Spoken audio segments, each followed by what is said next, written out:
राधाय जय भीम साथियों। प्रत्युत्तर समुत्पाद के तीसरी कड़ी में हमने षडायतन पश्चया वेदना यहाँ तक कवर किया।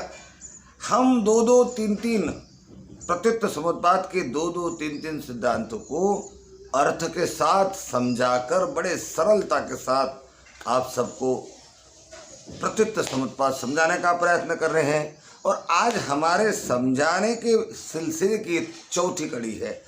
तो हमने इसके पहले तीसरी कड़ी में देखा कि षडायतन पश्चया फस्स पश्चया वेदना।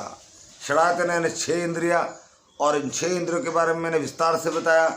षडायतन पश्चया स्पर्श, तो स्पर्श क्या है? तो वो जो वस्तु और आँखों के बीच में, यानी ये 5 इंद्रिय, चक्षु इंद्रिय, श्राव इंद्रिय, घ्राण इंद्रिय, जीवा विज्ञान, काया, ये 5 प्रकार के जो इंद्रिय है षडायतन, और एक छठवां मन, ये 6 इंद्रियों के संपर्क में जब जब कोई चीज आती है तब वो चीज और ये 6 इंद्रियों के बीच में स्पर्श होता है, उसमें विज्ञान पैदा होता है और उसमें से वेदनाओं का जन्म होता है। और वो वेदनाएं सुखद हो सकती है, दुखद हो सकती है, सुखद दुखद हो सकती है। ये वेदनाओं का उत्पन्न होता है और ये हमने विस्तार से समझा।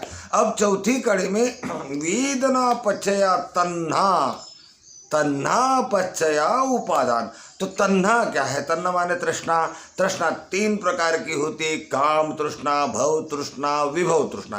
काम तृष्णा यानी जन्म लिया तब से मृत्यु तक जो मनोकामनाएं करता है, जो प्राप्त करना चाहता है, जो इच्छा करना चाहता है, उन सारे लौकिक सांसारिक सुखों की जो मनोकामना है, काम तृष्णा है। भाव तृष्णा यानी कोई आदमी अपने आप को धार्मिक समझता है, धर्म ग्रंथ के चपेट में आता है, धर्म संदेशों के चपेट में आता है और सोचता है कि ये जीवन किसी काम का नहीं, मृत्यु लोक किसी काम का नहीं, मनुष्य लोक किसी काम का नहीं। इसके अलावा भी जो लोक है, इंद्र लोक है, देव लोक है, यक्ष लोक है, गंधर्व लोक है, ब्रह्म लोक है, मैं अगला जन्म इन देवलोकों में, यक्ष लोकों में लूँगा। मनुष्य लोक और इन लोगों में मैं जन्म नहीं लूँगा। ऐसे जो अगले जन्म में उच्च योनि में जन्म लेने की जो कामना करता है वो है भव तृष्णा। और तीसरा व्यक्ति इससे भी आगे बढ़ जाता है, उसको ऐसा लगने लगता है धार्मिक मान्यता के कारण कि ना तो मनुष्य लोक अच्छा है, ना प्रेत लोक अच्छा है, ना नरक लोक अच्छा है, सबसे अच्छा तो है विमुक्त होना, मुक्त होना,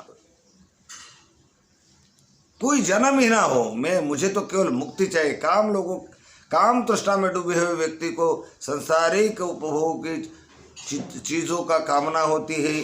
भाव तृष्णा में डूबे हुए व्यक्ति को अगले जन्म की कामना होती है, इंद्रलोक, यक्ष लोक, गंधर्व लोक में जन्म लेने की कामना होती है। और ये तीसरे प्रकार का व्यक्ति है, इसे ब्रह्मलोक, यक्षलोक और नरक लोक और मनुष्य लोक में भी जन्म नहीं चाहिए, इसे तो बस मुक्ति चाहिए।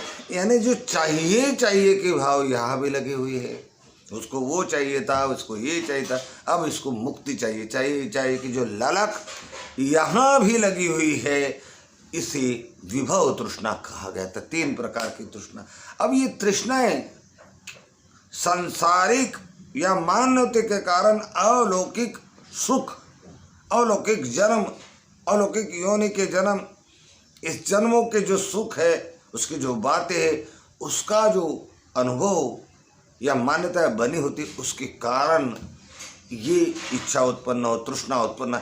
तृष्णा जब भी किसी वस्तु की प्राप्ति की इच्छा करते हो तो उस वस्तु के प्राप्ति की इच्छा होना यानी तृष्णा नहीं है। इच्छा बुरी बात नहीं है, इच्छा के बिना हम कोई भी विकास नहीं कर सकते। इसलिए बुद्ध ने इच्छाओं को दुख का कारण नहीं कहा, उन्होंने तृष्णा को दुख का कारण कहा। तो तृष्णा क्या है? जब भी किसी चीज को प्राप्त करने की मनोकामनाएं जागती है, इच्छा जागती है, तो वो अति तीव्र हो जाती है। उसमें जब राग चाहिए, हर हाल में चाहिए, फिर कुछ भी करूँ, चाहे मर्डर कर दूँ, चाहे चोरी कर लूँ, चाहे ठगी करूँ, चाहे भ्रष्टाचार कर लूँ, लेकिन मुझे ये हासिल करना है, हर हाल में हासिल करना है। ये जब दुष्विचार, दुर्भावनाएं उस इच्छा में जब मिश्रण हो जाता है तो वो तृष्णा बन जाती है। तो जीवन के हर इच्छा के पीछे तृष्णा होती है, जीवन के हर कामनाओं में तृष्णा छुपी होती है। इसीलिए बुद्ध ने दुख का कारण ही तृष्णा को जवाबदार बताया। ये तृष्णा ही है कि हर बात के पीछे इसका स्वरूप कोई ना कोई अर्थ, इसका अंश छुपा होता है, इसके बिना कुछ हो ही नहीं सकता। इसलिए बुद्ध ने तृष्णा को ही दुख का कारण बताया। तो हमने आपको 3 तृष्णा भी बता दी और 3 तृष्णा का अर्थ भी बताया और तृष्णा का और सरलता से अब अर्थ भी बताया। तो षडायतन पश्चा फस्स पश्चा वेदना, वेदना पश्चा तन्ना। अब तन्ना के बाद है उपादान।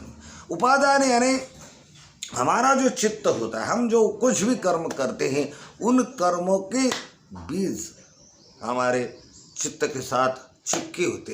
अनेकों जन्म, अनेक योनि में जन्म ग्रहण कर चुके, कितनी योनि में जन्म ग्रहण किया, किस किस योनि में जन्म ग्रहण किया और वहाँ क्या क्या किया, उसका पूरा रिकॉर्डिंग सबकॉन्शियस माइंड पे हमारे चित्त के साथ जुड़ा होता है, लगा होता है, लेप के लेप लगे होते हैं। और उस अनुसार अविद्या, संस्कार और विज्ञान, इसका जन्म होता है। उस अविद्या, संस्कार और विज्ञान का बीज इसी में बना होता है। इसी के कारण ये उत्पन्न होते, आगे भवचक्र बढ़ता है और वही षडायतन के बाद स्पर्श और ये आगे बढ़ता रहता है। तो उपादान वो जड़ हैं जिसमें पुनर्भव, पुनः बार बार उत्पन्न होने के बीज है। इसलिए क्या उपादान पश्या जाति, जरा, मरण, जवानी, बुढ़ापा, रोग, ये सारा किसके कारण है? जन्म होने के कारण। और जन्म किसके कारण है? तो उपादान के कारण है। यानी भव चक्र उपादान के साथ शुरू होता है या अविद्या के साथ शुरू हुआ, लेकिन कहीं ना कहीं कड़ी से कड़ी जुड़ी हुई है। इसलिए भगवान ने कहा प्रत्युत समुपाद, एक के आधार पर दूसरा, एक के समाप्त होते ही दूसरा। प्रत्युत यानी एक के समाप्त होते ही दूसरे का, उसी के आधार पर दूसरे का उत्पन्न होना। प्रत्युत कार्य कारण का भाव भी उसे सरलता से कहते हैं। तो हम बड़े सरलता से धर्म समझाने का प्रयत्न करते हैं। नमो बुद्धाय, जय भीम।